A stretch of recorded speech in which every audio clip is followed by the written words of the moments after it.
So to remove a hard drive from a Xerox Phaser 8560, you're first going to need a hex bit, and you're going to remove these 4 screws here in the back first.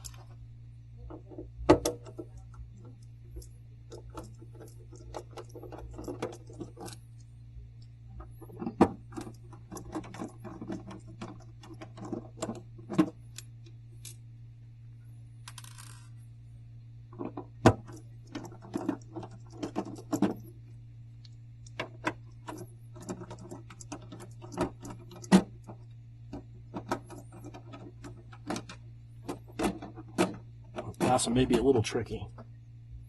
I'm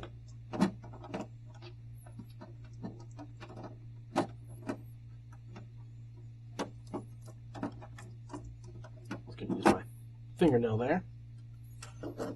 Then remove these 2 thumb screws,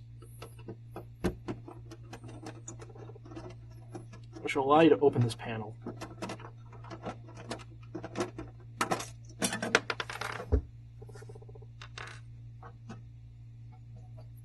Once that's removed, you can see that there's this board back here,